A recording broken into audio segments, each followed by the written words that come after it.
Alô,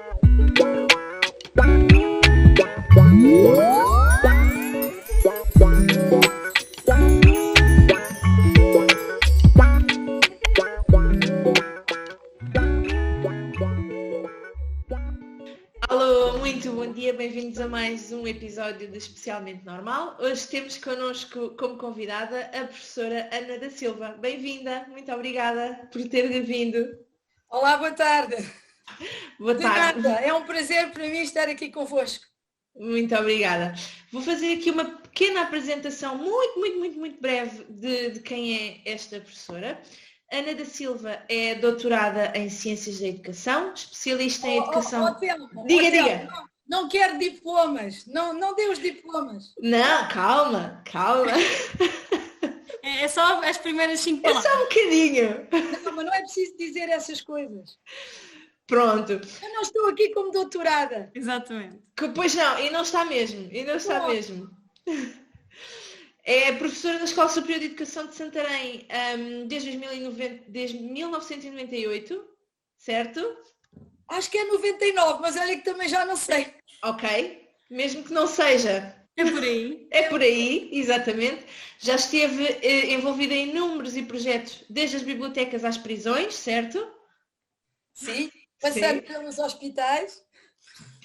É uma professora fora da caixa e admite um pouco acelerada. E nós confirmamos que é. Mas, acima de tudo, é alguém a quem é impossível ficar indiferente. Professora, de onde é que vem tanta energia? Bom, primeiro confirmar essa caracterização que fez. Um pouco acelerada. Quando eu era pequena, chamavam-me Speedy Gonzales, na altura em que tinham esses desenhos animados. Depois, mais tarde, já como professora do ensino básico, que também fui professora do ensino básico, chamavam-me Eletricidade em Pó. Estou a lembrar das alcunhas, espera aí. Outra era Furacão. Furacão era já com o ensino secundário, porque eu antes de ser professora na Escola Superior de Educação de Santarém, fui professora em várias escolas do ensino básico e secundário. Mas havia assim várias, Eletricidade em Pó, várias alcunhas relacionadas com esta aceleração, não é? É a minha personalidade, é uma necessidade interior e muitas vezes ouço dizer que depressa nada se faz bem, pois não é essa a minha experiência. Ok. Boa. Então qual era a pergunta, desculpe? Era de onde é que vinha tanta energia, portanto, desde sempre. Lá está, desde sempre, mas eu talvez dissesse uma necessidade interior. Boa. E lembra-se de quando é que se apaixonou pela animação sociocultural, uma vez que não é a sua formação de base?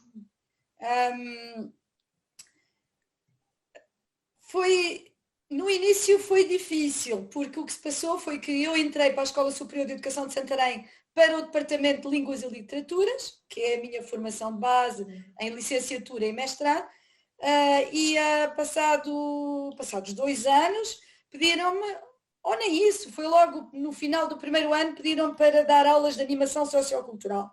Não fazia a mínima ideia do que é que aquilo era. Ótimo. Ou melhor, não sabia que já fazia projetos de animação, sem saber que era animação, porque eu sempre tive projetos de aprendizagem prática, com muita interação, participação comunitária, mas não chamava aquilo animação, não é? E começaram, portanto, distribuíram umas unidades curriculares de animação sociocultural. É preciso dizer que na altura estavam a Escola de Educação de Santarém foi das primeiras a abrir a licenciatura em Animação Cultural e Educação Comunitária. Depois, primeiro foi um bacharelado, depois uma licenciatura, depois biotápica, depois uma licenciatura. Biotápica era bacharelado mais um ano, se não me engano. Okay. Depois vieram as licenciaturas de Bolonha, mas, portanto, Santarém foi das primeiras a ter a animação sociocultural. E, honestamente, nos primeiros anos ninguém sabia muito bem o que era, não é? Portanto, estávamos nessa altura, não havia ainda pessoas licenciadas em animação sociocultural e, portanto, calhou-nos aquela área Claro que fui logo tentar ler tudo e mais alguma coisa. Como eu tenho uma base de literatura francesa, procurei logo muito, fui muito influenciada por autores franceses. Penso que o primeiro livro que li foi do Pierre Augustin, L'Animation Socioculturelle. Pronto, e a partir daí, no início não achei graça nenhuma à ideia de ter que dar aquelas disciplinas, porque não foi para isso que eu entrei para a escola, mas depois comecei a ler e comecei a interessar-me, e depois houve um momento que foi um marco, que foi em 2001, um encontro nacional de cursos de animação sociocultural, em que veio um investigador, um cientista da animação que faleceu recentemente, que é o Jean-Claude Gillet, e eu acho que a minha forma de fazer animação tem por base aquilo que eu aprendi naquela altura, que é a praxis da animação, que é não pode ser só teoria. Há uma prática e há um pensamento sobre a prática, e por isso, e a Telma sabe, é importante para mim envolver estudantes em projetos, em contextos reais, com pessoas reais. Portanto, não se trata só de conceber o que é a animação sociocultural, os princípios da animação, os fundamentos, não se trata só de ver projetos, observar atividades, trata-se de planificar uma atividade, desenvolvê-la, avaliar e ainda escrever sobre ela e refletir sobre ela. Se não passarmos por isto tudo, não aprendemos tanto, pelo menos. E, portanto, o Jean-Claude Gillet teve esta importância na minha visão, não apenas da animação, mas na forma como penso, na forma pelo menos como eu quero que os e as estudantes aprendam coisas de animação. Pronto, já está. E enquanto professora, que marca é que tenta deixar nos seus alunos? Como é que gostaria que a lembrassem? Primeiro, eu não gosto muito da palavra alunos, é estudantes, porque sempre abarca também as mulheres. A Telma já sabe que eu insisto nesta linguagem. Sei, já lá vamos. Ok? Portanto, estudantes, aqui neste caso até é bom, porque como não tem o morfema de género, nem masculino nem feminino, até dá para todos os géneros, porque não temos só o feminino e o masculino, não é? Temos os não binários, temos muitos outros géneros, e portanto agora aquela barra com o as, ou o as entre parênteses, ou a repetição do masculino e do feminino não chegam já, não é? Porque há pessoas que não se identificam nem com o masculino nem com o feminino. Exato. E muito menos com este binário, não é? Com este binómio. Pronto. E portanto, estudantes é uma palavra excelente, é muito inclusiva, temos todos os géneros lá. Então, que marca é que eu quero deixar? Que marcas talvez, mas não gosto muito da palavra marcas, mas pronto. Que sonhos, talvez, eu diria que sonhos. Okay. Peço desculpa. Nada. Que eu gostaria de deixar com as estudantes e com os estudantes que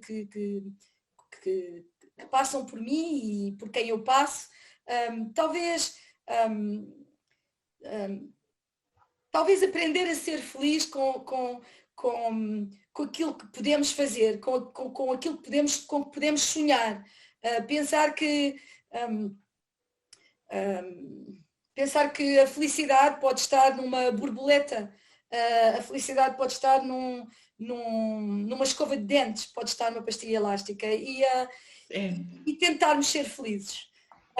Também esta ideia de o conhecimento não chega, não é? O conhecimento tem que ter ação, tem que ou parte da ação para conhecer mais, ou parte do conhecimento para agir, mas as coisas estão ligadas e, portanto, as duas coisas são importantes. Depois, talvez também a curiosidade, termos sempre muita curiosidade, de querer sempre aprender mais, a motivação para a aprendizagem, e isso também é uma das nossas funções como animadoras, não é? Motivar as pessoas para querer aprender, para a aprendizagem, e é também isso que eu procuro. O Descartes dizia je donnerai tout ce que je sais pour la moitié de ce que je ne sais pas. Eu daria tudo aquilo que sei pela metade do que ignoro, e é um pouco isso que me parece importante. Depois também, talvez, penso que é importante que os estudantes pensem que, por vezes, uma pequena oportunidade é o início de um grande projeto. Tenho tido alguns trabalhos de grupo, simples trabalhos de grupo, que resultam em projetos que duram anos. E, portanto, esta é a ideia que lhes passo. O trabalho de grupo não é só para ter uma nota. Claro que é para ter uma nota, mas não é só. Um pequeno trabalho de grupo pode ser muito inovador, pode ser muito entusiasmante, pode ficar durante anos. E essa é a experiência. E, portanto, sempre motivar os estudantes para pensarem, sim, é um pequeno trabalho de grupo, mas pode ser uma grande oportunidade. E uma grande oportunidade para a Escola Superior de Educação de Santarém. Uma grande oportunidade não apenas para aquele grupo de trabalho, mas para a turma toda. Uma grande oportunidade para mim, para que eu possa também aprender mais. Portanto, as pequenas coisas podem dar grandes coisas. Mais coisas, sei lá, não sei. A questão da liberdade. Sermos livres, e não é sermos livres no sentido de fazermos o que queremos. É de não fazermos forçosamente o que as outras pessoas querem que façamos, não é? Não obedecermos só porque há uma lei. Não obedecermos só porque querem que façamos determinada coisa, não é? Não rastejar quando achamos que a melhor solução é tentar voar, não é?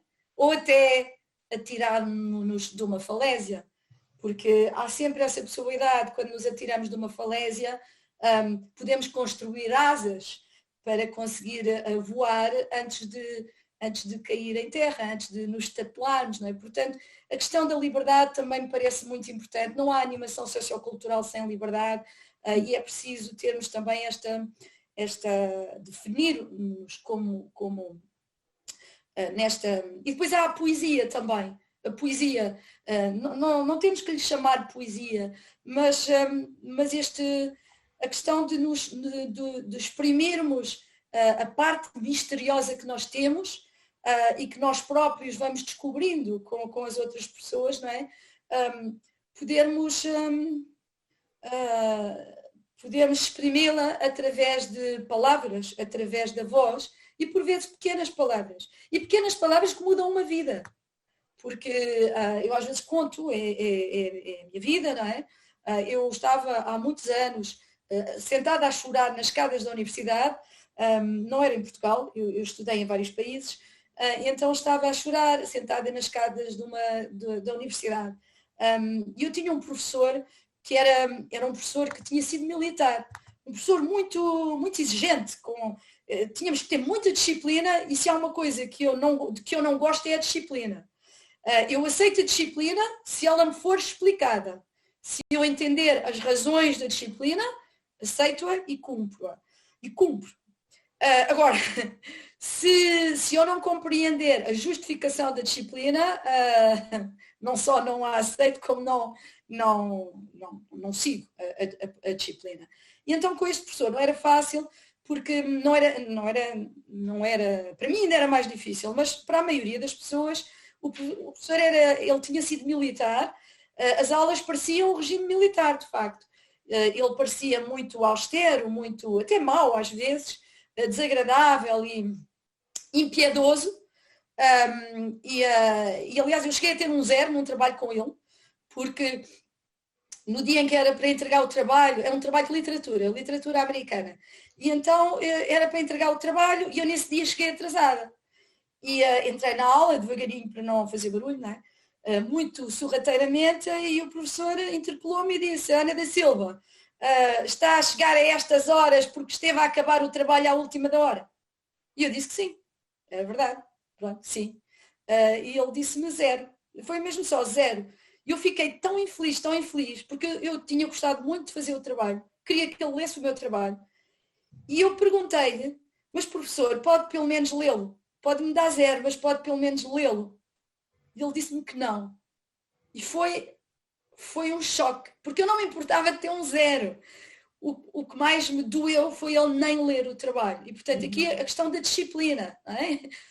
Cheguei atrasada, fui honesta, não poderia ter sido mais honesta e o professor não leu o trabalho. Portanto, isto marcou muito. Mas este professor mudou a minha vida. Porque quando ele me viu a chorar num degrau de umas escadas da universidade, um professor que era tão, às vezes até agressivo com os estudantes, as aulas dele passavam na rádio, as aulas dele eram em grandes anfiteatros com 400 pessoas, 400 estudantes, mas passavam na rádio. E era interessante que ele às vezes ralhava com as pessoas que estavam na sala, mandava-as sair do auditório, mas agressivamente, isto tudo passava na rádio. Portanto, era este tipo de professor, e eu lembro-me que ele passou por mim, fez-me uma festa na cabeça. Para este professor me fazer uma festa na cabeça é completamente inacreditável, não é? Fez-me uma festa na cabeça e só me disse: Ana da Silva, minha pequena ave rara. Eu estou a traduzir, porque não foi em português. Mas pronto, minha pequena ave rara. Bom, isto mudou o meu dia, mudou o meu estado de espírito, mudou o meu dia, e eu diria que, de alguma forma, mudou a minha vida. Porquê? Porque ainda hoje, quando eu estou triste, me lembro da festa dele na cabeça e da frase. E portanto, às vezes, quando eu ouço pessoas dizer não é com uma atividade que tu vais conseguir transformar o mundo, ou que tu vais conseguir mudar a vida das pessoas, ou transformar a vida de um recluso numa prisão. Honestamente, eu acredito que sim. Pronto. Olha, o que eu quero deixar nos meus e nas minhas estudantes é um pouco isto tudo, mais do que grandes ensinos ou grandes ensinamentos. É isto, pronto, já está. E ainda bem que fala em reclusos. Como é que foi, ou o que é que fez em Alcoentre? O que eu fiz em Alcoentre, ou o que eu faço em Alcoentre? Ainda faz. Eu tinha ideia que... Ainda faço, só que como imaginam agora com a pandemia, nós não temos continuado os projetos. Bem, não é bem assim, porque nós fizemos, é interessante, nós fizemos um projeto à distância, mas a distância sem meios eletrónicos, porque agora, hoje em dia, quando nós falamos dos projetos ou da educação à distância, não é? Pensamos sempre em computadores, ou telemóveis e internet, não é? Plataformas de e-learning, pronto. Mas nós fizemos um projeto já durante a pandemia com o estabelecimento prisional de Alcoentre, com uma estagiária que esteve num destes projetos de animação sociocultural e depois quis lá fazer o seu estágio. E ela fez lá o estágio e não foi fácil, porque ao final de 3 semanas de estágio veio a pandemia, não foi possível continuar a trabalhar lá dentro, já não podiam receber sequer visitas das famílias, os reclusos, e portanto depois pensou-se, mas como é que vamos fazer, não é? Bom, noutros contextos de estágio foi mais fácil, porquê? Porque os próprios contextos tinham computadores, tinham tudo o que era preciso para fazer atividades à distância, embora não sendo fácil, os computadores permitiam. Ali não, porque não há meios eletrónicos lá dentro, não é? E então nós fizemos à distância como se fazia antigamente, porque eu cheguei a fazer projetos assim. A estagiária levava papéis, materiais em papel, que colocava em pastas, que dava a uma educadora ou a alguém que fazia a mediação lá dentro do estabelecimento, que por sua vez entregava ao chefe de aula, que por sua vez entregava às pessoas, não é? E depois elas faziam o desafio ou respondiam a respondiam a algum desafio, entregavam ao chefe de aula, que entregava por sua vez à educadora, que entregava à estagiária lá à porta do estabelecimento. Portanto, isto foi um projeto à distância, foi um projeto de escrita criativa. Semanalmente era entregue um desafio. Um projeto de animação sociocultural, mas na área da escrita criativa. Mas os projetos que eu desenvolvi lá durante alguns anos foram de dança e fitness, com uma colega minha da Escola Superior de Desporto Rio Maior, e uma estudante dessa escola que no início participou no projeto como estudante e depois já participou, já licenciada, também foi a várias sessões e olha, acabámos de escrever um artigo e apresentámos o projeto no início deste ano num congresso, quando o artigo, mas isto é só daqui a uns meses, depois vai ser publicado. Quando estiver pronto, eu depois envio-vos. O outro projeto é de teatro, com outro grupo de reclusos, um grupo diferente, com algumas características diferentes do grupo da dança. Também fizemos uma ação pontual de artes plásticas, pintámos uma parede, pintámos com os reclusos, não é? Todos juntos, e com algumas estudantes da Escola de Educação, pintámos uma parede com esboços e toda uma simbologia daquilo que foi pintado, pensada pelos reclusos, que deu origem a discussões filosóficas muito interessantes. Há outro tipo de ação que me foi pedido, portanto, o teatro, as artes plásticas e a dança foram propostas minhas ao estabelecimento. O estabelecimento, por sua vez, pediu-me, no ano passado, que fosse fazer algumas ações de educação para a cidadania, nomeadamente para que os reclusos pudessem votar. Como sabem, os reclusos não perdem a sua cidadania e, portanto, têm o direito de votar. Mas muitos não sabem que têm o direito de votar. Muitos não votam e muitos, para além de não votar, não sabem que podem votar.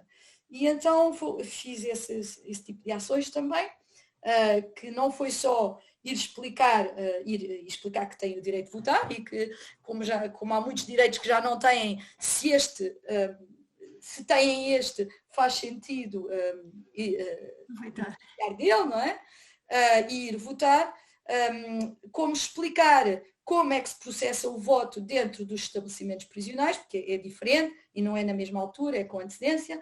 Portanto, eles também precisam, para poder votar, de perceber muito bem o que é que têm que fazer, como é que funciona, quais são os prazos, mas também não podia ser só isto, não é? Como é que eles podem votar se não conhecem os programas eleitorais? E, portanto, foi interessante, porque obviamente que eu não vou para lá vender a minha orientação política, nem o partido ou os partidos em que eu voto, nem sempre votei no mesmo partido, e portanto eu não vou para ali vender a minha perspectiva. Então o que eu tive que fazer foi um grande trabalho de recolha de todos os programas eleitorais e analisar alguns aspectos, mas com aquilo que lhes interessava a eles. E é interessante que uma das coisas que perguntaram era se nos programas eleitorais havia, dos partidos políticos, havia referências às prisões, às condições das prisões, aos reclusos e ao sistema prisional em geral. E, por exemplo, fomos à procura nos programas eleitorais dos vários partidos se havia ou não referências a estas questões. Portanto, são ações muito, muito diferentes, de facto, e portanto, nós também não podemos querer aqui a base destas ações todas, não é só esta da cidadania, não é, do voto, é também, e é interessante dizer que, porque houve um grande investimento a nível nacional nesta sensibilização para o voto, nos estabelecimentos prisionais, houve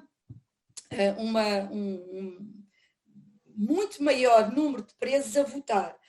No caso do estabelecimento prisional de Alcoentre, foram muitas vezes mais, comparando com os resultados do país. Portanto, isto também é interessante. Nunca escrevi sobre isto, mas talvez o faça porque foi muito interessante. Não estou só a dizer que isto teve a ver com a minha intervenção, porque houve também professores da escola que fizeram algumas ações, porque os próprios educadores e educadoras do estabelecimento prisional de Alcoente estavam sensibilizados para esta questão e motivados e, portanto foi toda uma dinâmica. Não estou a dizer que foi graças ao trabalho que eu fiz lá, mas houve de facto um grande investimento e de várias pessoas, em vários âmbitos, com diferentes métodos e penso que foi importante. E agora, penso que este trabalho nos estabelecimentos prisionais o faço porque tenho esta perspectiva da animação sociocultural que é também é política. É política, não estou a falar de política partidária, não é? É política no sentido de se nós queremos liberdade, se queremos ser livres, também temos que querer que os outros possam ter liberdade. E se nós olharmos para os estudos sobre as prisões e quem está dentro das prisões, vemos que dentro das prisões estão pessoas com poucas oportunidades, estão pessoas com muitas características que fazem que nós tenhamos que nos questionar, não é? E depois temos também muitas pessoas com muitas oportunidades que cometem crimes de corrupção e outros que não estão dentro dos estabelecimentos prisionais, não é? Portanto, se nós queremos um mundo mais justo, se nós queremos liberdade e justiça, nós temos que conviver eu não quero dizer, não gosto muito da palavra educar por determinadas razões, mas vou usá-la. Temos que educar para a paz, mas eu diria educar-nos para a paz. Eu não vou para dentro do estabelecimento prisional sozinho, eu vou com estudantes. A maioria delas mulheres, porque em educação social e nestas áreas da animação e da educação social e das crianças e jovens são sempre muito mais mulheres. Há turmas só de raparigas, não é?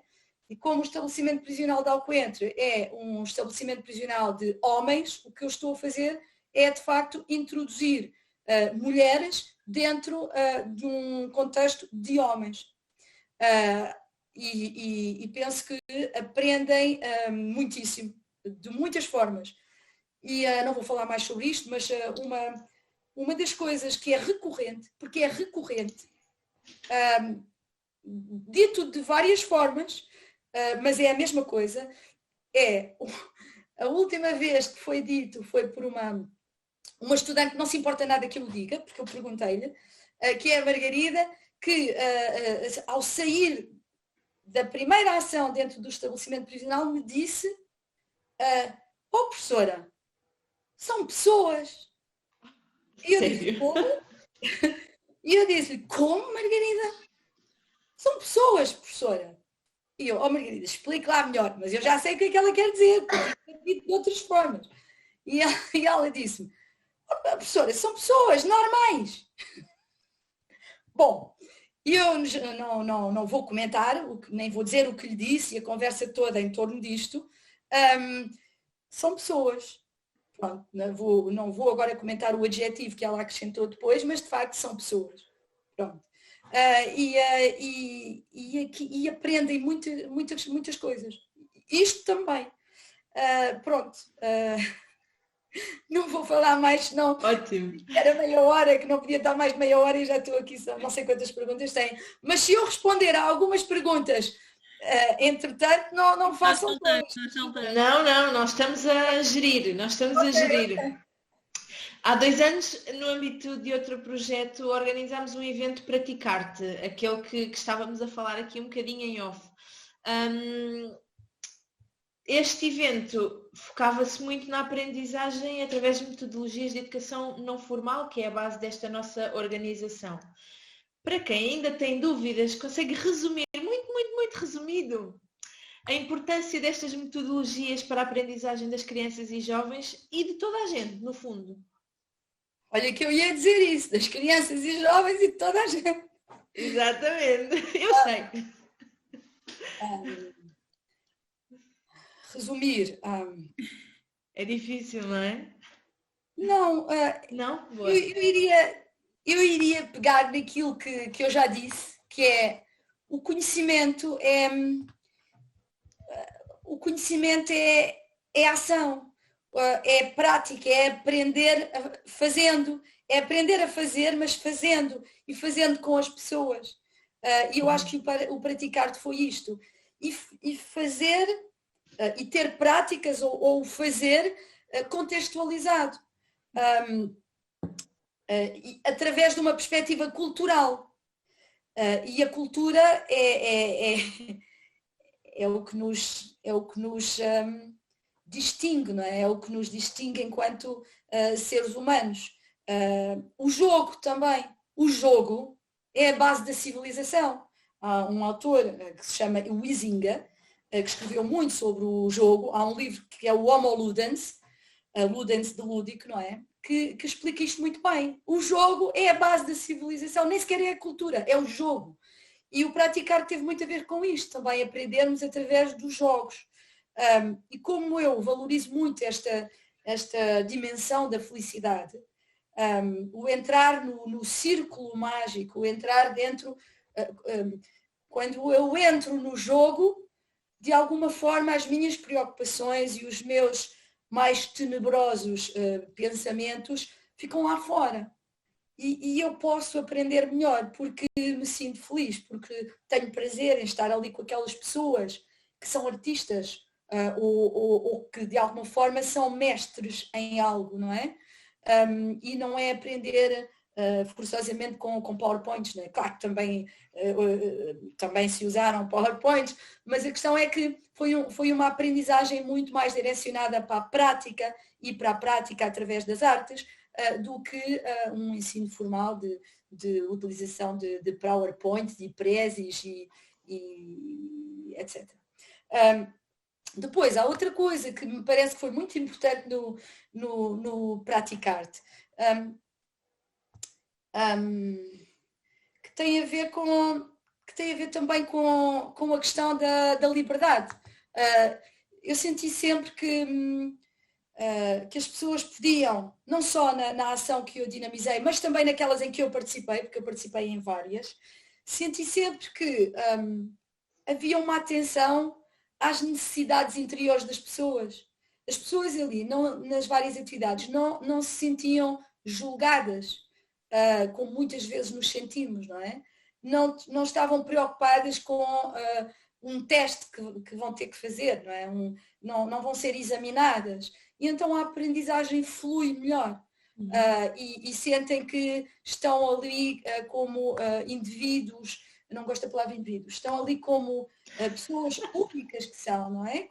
Com necessidades interiores muito específicas, e algumas pessoas reparam nelas. E claro que a pessoa que dinamiza está preocupada com um grupo grande e com muitas outras coisas, mas não estamos só a falar da pessoa que dinamiza. É que no Praticar tem várias atividades, nós como em muitas atividades de animação sociocultural, depende, não é? Mas quando se dá esse não gosto da palavra milagre, mas é o que me ocorre. Quando se dá essa situação fabulosa, não é? Pode não ser o animador ou a animadora, mas as pessoas do grupo reparam em ti. As pessoas do grupo reparam que há qualquer coisa de único em ti e vêm falar contigo, ou fazem um gesto, ou fazem um sorriso. E são essas pequenas coisas que muitas vezes não acontecem na educação formal, não é? Dentro de uma sala de aula há outras preocupações, também é preciso, não é? A educação formal é necessária também, não é? Mas também há uma coisa, é que a própria educação formal pode seguir métodos de animação sociocultural. Não é animação sociocultural, mas ter metodologias mais participativas, métodos mais ativos, também pode. E é por isso que nós temos professores e professoras que usam mais métodos positivos e expõem matéria e depois avaliam matéria, e professores e professoras com outro tipo de métodos, de mais próximos daquilo que fazemos em animação sociocultural. Agora, eu não estou a dizer que uns ensinam melhor que os outros, ou que umas ensinam melhor que as outras, não é essa a questão. e penso que a diversidade é bom. Mas, de facto, mesmo que usem os tais métodos mais ativos, há uma coisa que ninguém pode nada, que é, vai haver exames no final do trimestre, vai haver exames no final do ano, vai haver exames no final do ciclo, vai haver notas, há conteúdos obrigatórios. Portanto, isso e o Praticarte, felizmente, não é?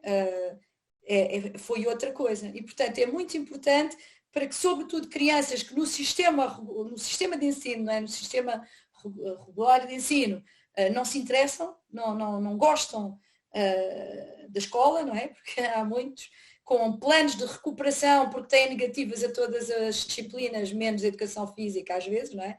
Ou menos uma área de que gostam muito, não tem que ser educação física, mas pronto, uma área de que gostam e depois tudo o resto é negativa. Bom, essas crianças e jovens, se não têm projetos como a Praticarte, que lhes abrem outras oportunidades, outras possibilidades de ver a vida, de acreditar nas coisas, não é? E não aprenderão tão bem em lado nenhum, nem na escola, não é? E isto até os pode motivar para a aprendizagem na escola, porque começam a ter outra perspectiva sobre as coisas. E pronto, não sei se respondi, se era isso que queriam. Claro que sim. No seguimento do que estava a dizer, também, na sua opinião, qual o papel ou qual a importância que tem a relação humana também neste processo de aprendizagem? Era aquilo que eu estava a dizer, tem toda a importância, tem mais importância do que tudo o resto. Uhum. Do que tudo o resto. Face à relação humana, a essa dimensão, a técnica, o tecnológico, perde força. O mais importante é a relação humana. Eu digo às vezes naquele projeto que eu tenho do projeto Boa Noite, no Hospital Distrital de Santarém. É claro que agora com a pandemia não há projeto nenhum no hospital, não é? Pronto. Parou. Mas esse projeto durou e vai recomeçar, espero eu, quando for possível, muitos anos. E isto, a coisa mais importante que eu dizia às alunas, e digo alunas porque eram muito mais mulheres, não é obrigatório participar nos projetos, eu já tenho muito mais alunas mulheres do que homens, não é? E de facto as mulheres querem sempre ir para o hospital, quase todas, exceto um caso ou outro isolado. Os homens não tanto. E então, os poucos que têm. E então, o que eu mais dizia às minhas alunas era: a coisa mais importante é perceberem que este projeto é um projeto de relação humana. Não se trata de serem excelentes em técnicas de animação da leitura. A técnica não me importa muito aqui. Para outros projetos será muito importante, mas neste não. É um projeto de leitura, claro, animação da leitura, mas de relação humana. Se vocês se engasgarem a ler o livro, não há problema nenhum. E às vezes até lhes digo, e é verdade, acontece que por vezes, porque se engasgam, porque têm alguma dificuldade na leitura, ganham mais facilmente a empatia das pessoas. E portanto isso até é benéfico. Nós não estamos ali a fazer um espetáculo. Nós não estamos ali a fazer uma interpretação de uma obra, não é? E isto é importante, de facto, o mais importante na animação e em tudo, é a relação humana. Agora, a relação humana não significa entendermos muito bem sempre com toda a gente. Isto é preciso também dizer e explicar. Eu tenho muitas discussões com muitas pessoas, eu às vezes zango-me e muitas vezes zango-me fortemente. Uhum. E se for preciso, vou para tribunal. Eu já pus em tribunal o Instituto Politécnico de Santarém. E ganhei. E não há problema nenhum isto ficar aqui no podcast. Isto para vocês perceberem que, de facto, os meus valores são estes. Não é? Se eu não concordo, pode estar toda a gente a dizer-me que eu não tenho razão. Os meus colegas e as minhas colegas, a minha diretora, a jurista do Politécnico de Santarém, o presidente do Politécnico, as comissões todas disto e daquilo outro. E se eu acho que tenho razão, é até ao fim. Que lá está, neste caso, o até ao fim foi o tribunal. Mas o até ao fim pode ser perder o emprego. Se eu acho que não devo fazer uma coisa, não faço, ponto.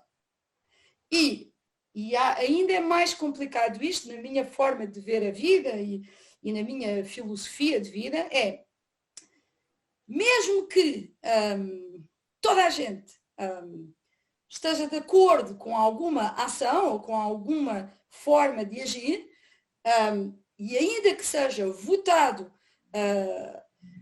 fazer-se de determinada maneira, por meios democráticos, se eu acho que não é justo, posso estar sozinha. Mas não farei. Não vou cumprir.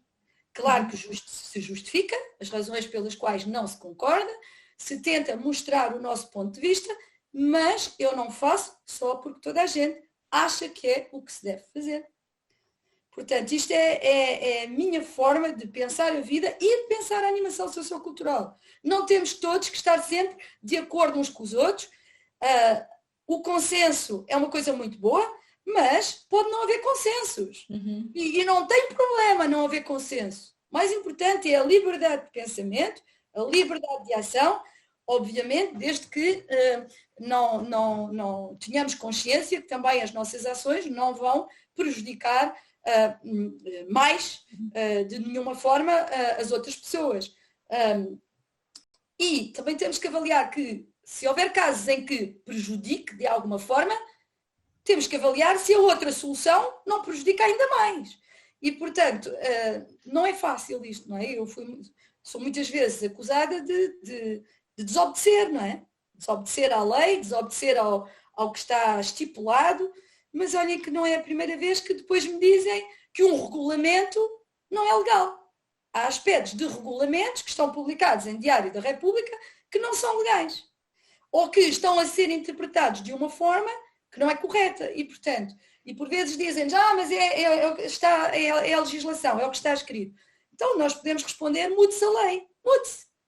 Não é? E por isso é que eu digo que lá está, a nossa ação também, neste sentido, é política, não é? Se é para transformar, é para transformar. Mas não há tempo, agora não há tempo. Não há tempo, não. Façamos, mesmo que não seja para ter efeitos já, mas façamos. Pronto, portanto é isto. Também já falou há pouco das histórias e dos livros, da escrita criativa, sabemos que é um recurso que utiliza. Na sua opinião, qual a importância do storytelling, pode ser em livros, em histórias, em filmes, em séries, no que for, mas para esta evolução da sociedade, como estávamos a falar ainda agora, das mudanças, que papel é que acha que as histórias, no geral, sejam em que formato forem, podem ajudar a avançar algumas coisas?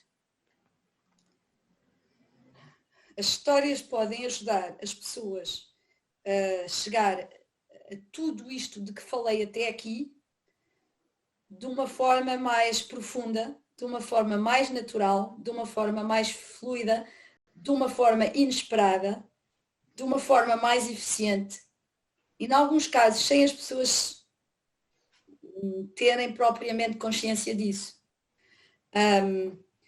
As histórias tocam-nos não apenas quando as contamos, mas quando as escutamos. E as histórias também nos treinam para sermos escutadoras e escutadores. Eu estou um bocadinho farta de ouvir falar da formação de leitores, para além de ser sempre no masculino, é sempre a formação de leitores. Então, e a formação de escutadores? Não é? Porquê é que nunca se fala da formação de escutadoras, de pessoas escutadoras que sabem escutar e ouvir? Mas não é só ouvir os valores, é ouvir o som, é ouvir a voz, o som das palavras, é ouvir a voz da pessoa que está a contar, é ouvir a melodia, o ritmo, portanto, que as histórias nos cheguem, que nós sejamos leitoras e contadoras de histórias, mas que nós também sejamos boas escutadoras de histórias. E lá está, uma história pode mudar uma vida. Só aqui uma pergunta antes de passarmos aqui para o próximo tema, nesta continuação. Qual é, eu não sei se poderemos dizer o melhor, mas... Esqueci-me só de dizer uma coisa, peço desculpa, tenho mesmo de dizer. a pessoa que eu mais admiro como contadora de histórias, não sei se a Telma conhece talvez, porque eu convido-a muitas vezes lá para Santarém, é a Joaninha Duarte.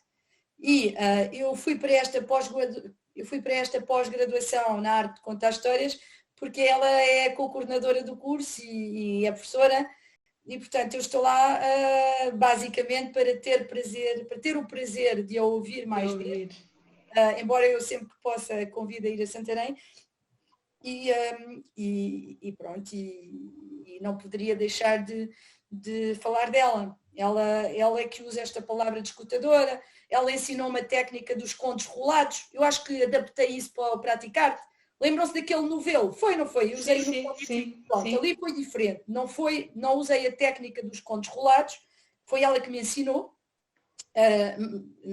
não é dela, mas foi ela que me ensinou, e adaptei como técnica de apresentação do projeto para Praticarte naquela sessão de apresentação do projeto. Mas, portanto, todas estas aprendizagens foi com esta grande senhora, muito nobre e muito sábia e sabedora e muito humana e muito humilde. E a questão da humildade também é muito importante. E agora, o que eu vou dizer não tem nada a ver com aquilo em que eu acredito, tem a ver com aquilo que eu sou. Eu sou capaz de uma grande humildade quando estou com pessoas humildes. Quando estou com pessoas muito arrogantes, não sou capaz. Muito arrogantes ou muito... Não é forçosamente só arrogante, não tem que ser arrogância, mas arrogância ou que tem aquela necessidade de estar sempre a puxar dos galões, ou nós sentimos que é aquele tipo de pessoas que se quer sempre fazer valer e toda a sua postura é essa, eu não consigo ser humilde, não consigo mesmo. Vem ao de cima a minha pior parte, no sentido de fico menos boa pessoa. Então, aqui, para encerrarmos então só esta parte, para passarmos aqui para o tema, qual é o melhor, ou qual, assim, se pudesse escolher só um livro infantil que recomendaria, que toda a gente devia ler? Não, porque eu sei que tem muito, eu sei que se lhe dermos tempo ficamos aqui nos livros e nós gostávamos muito. Mas mas tem que ser infantil? Não. Pode não ser. Pode não ser, de certeza. Pode, o que quiser.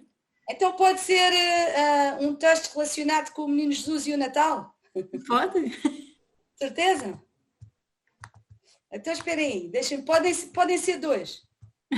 Pode. Como é que se chamam? Vai lá, espera aí, deixa-me só para eu não me enganar no livro de um. Espera aí, Matrioshka. Eu tenho que vos dar o autor, estou só a procurar aqui, porque é fabuloso, é uma história, atenção, não é a minha história preferida, mas é uma que ultimamente me tem inspirado, e portanto, mas onde é que está? Eu hei de ter isto aqui, porque é a história que ultimamente tenho contado. A boneca que queria ter um filho, de Dimitar Inkiov. Não sei bem pronunciar, é de um autor... Na descrição o nome. Húngaro, está bem? Ultimamente também tenho gostado muito de ler o Monstro das Cores em 3D, sim, em pop-up, mas não são as minhas histórias de literatura infantil-juvenil preferidas. São aquelas que neste momento me acompanham, neste momento, está bem? Eu não posso dizer... É uma coisa que vai mudando às vezes. Exatamente, vai. Para sempre. Há muitas histórias preferidas, que prefiro ainda mais, mas estas são as que me acompanham neste momento. As que têm usado mais. Um texto de Natal. Procurem Os Doutores, a Salvação e o Menino Jesus, de Luís Pacheco. Ok. Vamos procurar então. Ok. As pessoas não diga. Estou-me a rir um bocadinho, está bem? Ok. Vai. Eu tendo em conta a forma como a conheço, faço ideia de como seja o texto. Exato. Mas vamos já ler a seguir. Sim. Então, nós sabemos que a igualdade de género e a inclusão no geral são temáticas que são muito próximas. Tem sentido na sociedade uma evolução real neste campo nos últimos anos? Acha que as coisas têm mesmo mudado? Ou pouco? Um bocadinho, tem mudado um bocadinho, sim. Ok. E quando trabalha estas temáticas, quais é que são os seus maiores desafios? As pessoas dizerem que há coisas mais importantes e lidar com isso. Exato, exatamente. E que papel é que as escolas superiores de educação, que formam professores e professoras, educadores e educadoras, têm nesta luta pela inclusão? Na sua opinião? Também formam outros profissionais. Agora, por exemplo, lá em Santarém, nós temos cursos de produção pós-média, educação e produção pós-média. Portanto, também tínhamos os cursos de artes plásticas e multimédia, não é? Portanto, também há outro tipo de cursos agora, hoje em dia. Mas qual era a pergunta? Peço desculpa. Que papel é que as escolas superiores, ou seja, de educação... Têm um papel fundamental, uma responsabilidade fundamental de educar... lá está, não gosto muito desta palavra, tem um papel fundamental de fazer tudo para que os e as estudantes aprendam a pensar, sobretudo a pensar, a ter um pensamento próprio. Não estou a dizer, não é preciso exagerar como eu, não é? Não é preciso exagerar, mas aprender de facto a ter um pensamento próprio, que é o mais importante. Sim. E dentro da mesma linha, qual é o conselho que faz questão de passar à sua filha, que deve estar enorme?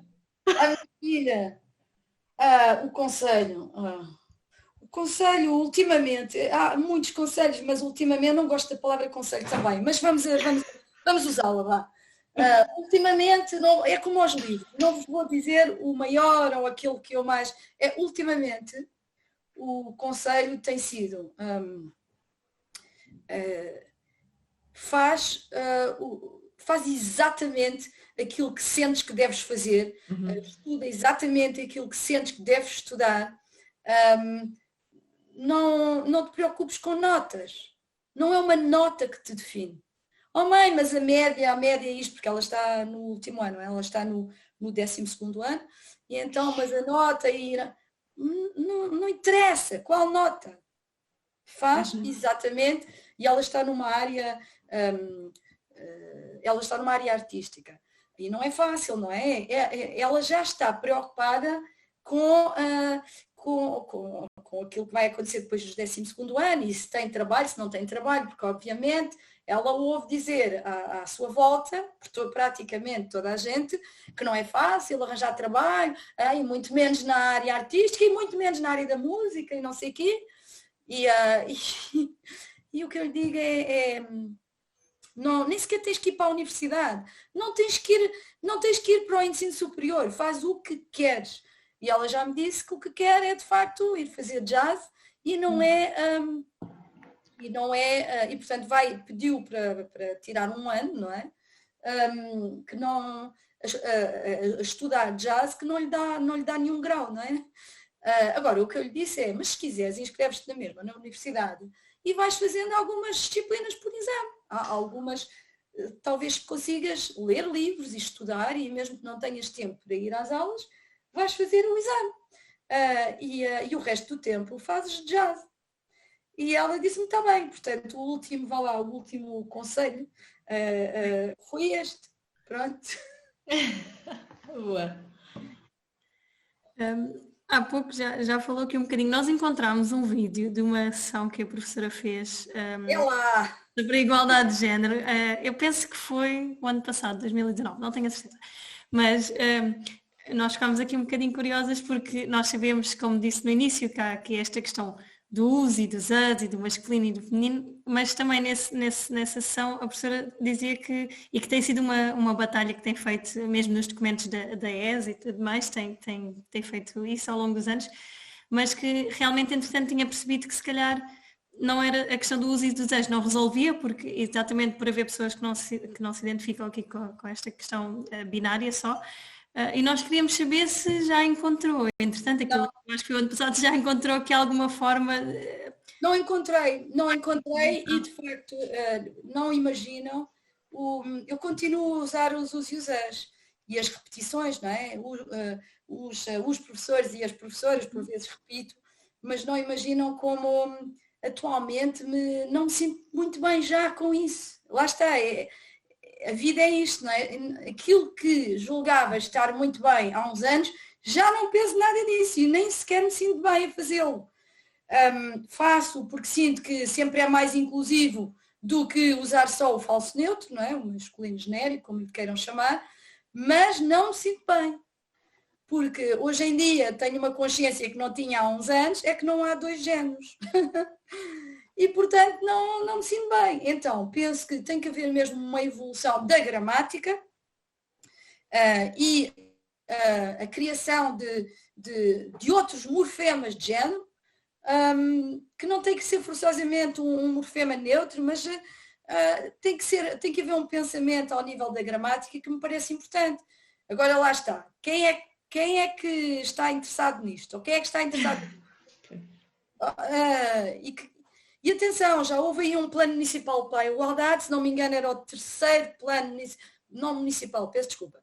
Já houve um plano nacional para a igualdade, se não estou em erro, o terceiro plano, mas posso estar enganada, que tinha esse sonho, não é? De uma nova gramática. Depois aquilo regrediu. Mas pronto, tem que haver um pensamento novo sobre a língua. E algumas línguas mudaram, as línguas mudam, e portanto esta também pode mudar, esta e as línguas europeias podem mudar, todas elas têm aspectos sexistas, não é? O português, muito mesmo. E portanto não tem resposta. Há pessoas que usam arroba. Aliás, antes de nós... Por escrito sim, mas depois verbalmente não sei muito bem. Eu vi também algumas pessoas que tinham um X, por exemplo, em todos ou todas um X. Algumas pessoas usam arroba, outras usam o X, mas eu não me agrada nem a arroba nem o X por várias razões. Mas não queria agora dissertar, não queria agora falar sobre isto, porque também não quero que as pessoas pensem que não se deve usar, porque de facto talvez seja melhor do que usar só o masculino. Exatamente.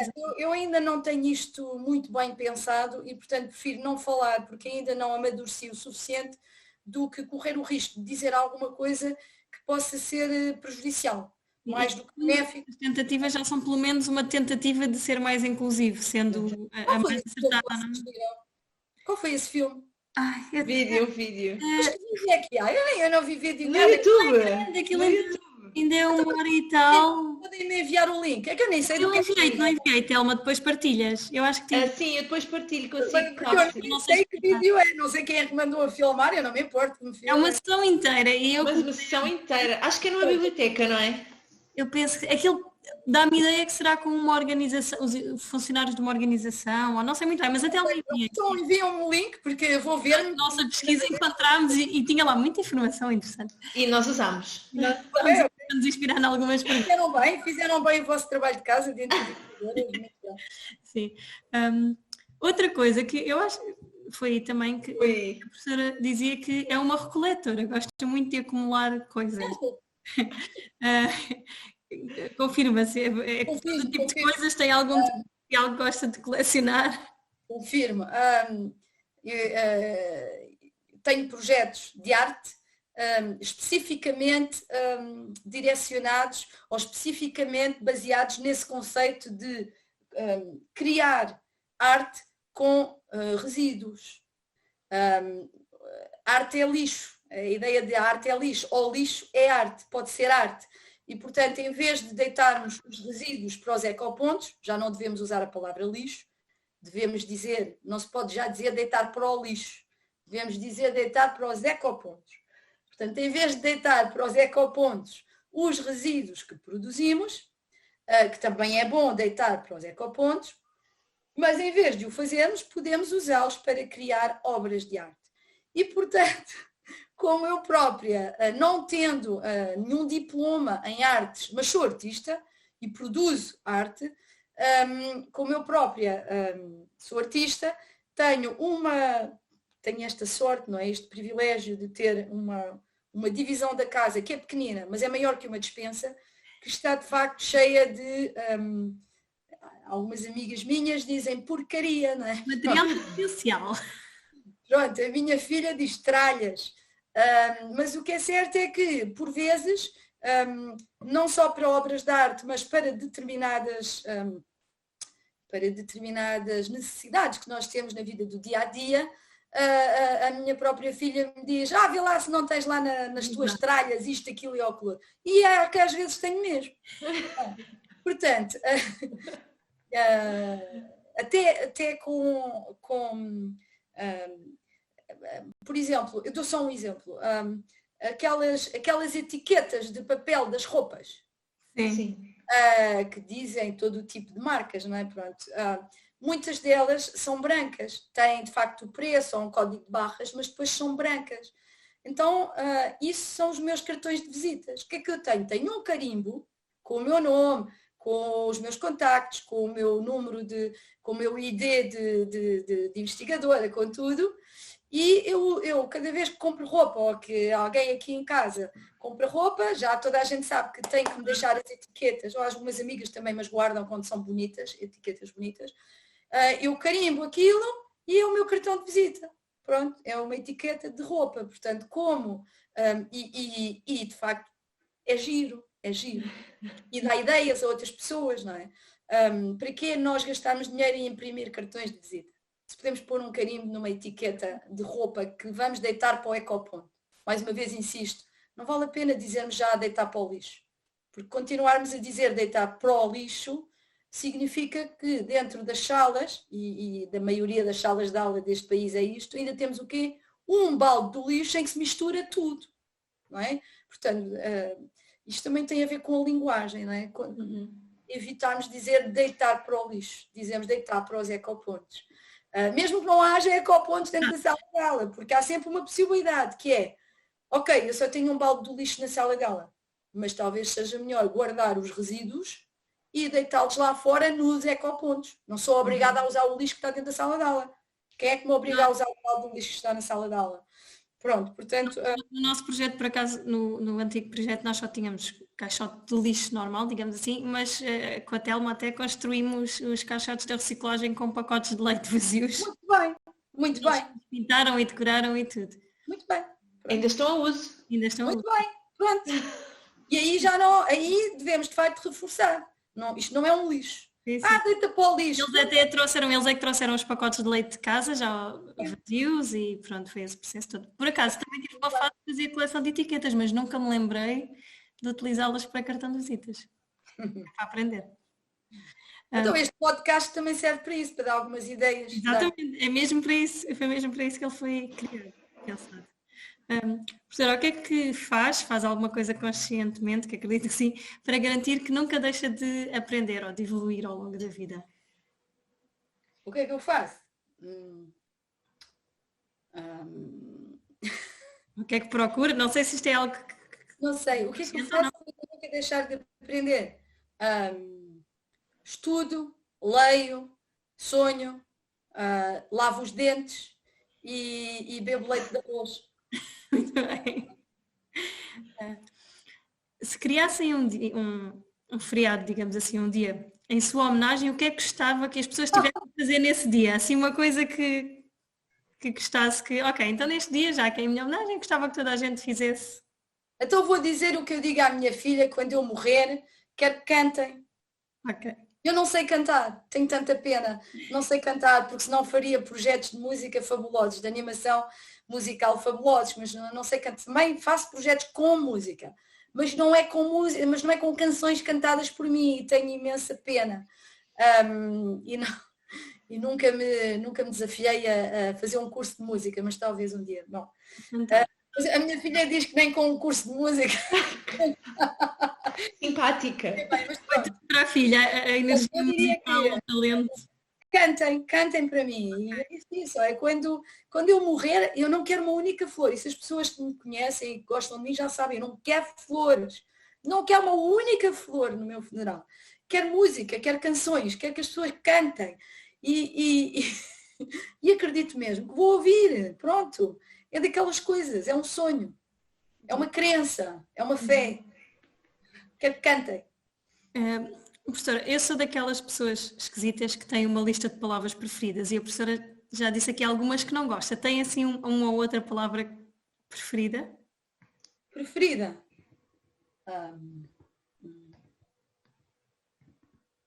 Ai. Não, eu gosto de todas as palavras, todas. E também gosto de asneiras, palavras feias. Portanto, não tenho palavras preferidas. Eu gosto de todas. Mesmo as feias. Mesmo as feias, fazem falta todas.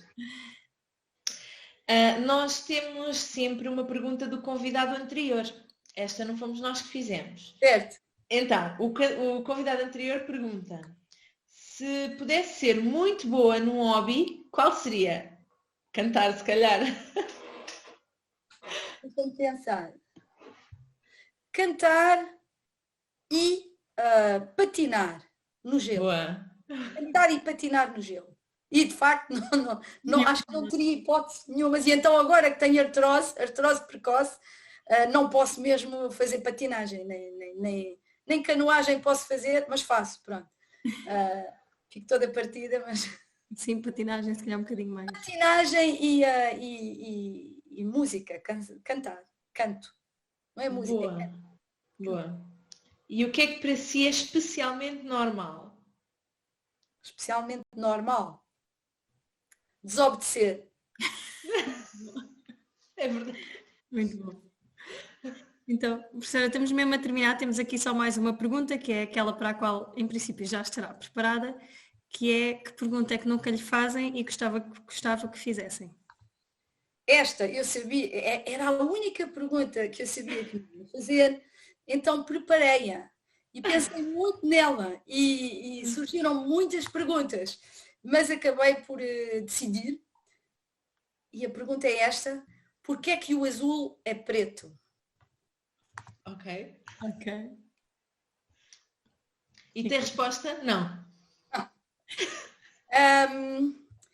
Posso responder com outra pergunta. Ok. Porquê é que a infância mais luminosa pode ser assombrada? Ok. Acho que assim já dá para perceber. Assim chego lá melhor. Sim. Nós queríamos só agradecer à Ana Borges, certo, Telma? Que nos deu também uma ajuda, sugeriu algumas perguntas. A Ana diz que ficaria imenso tempo a ouvi-la falar, portanto Ela sugeriu aqui bastantes perguntas. Ela vai ouvir o podcast, não é? Vai.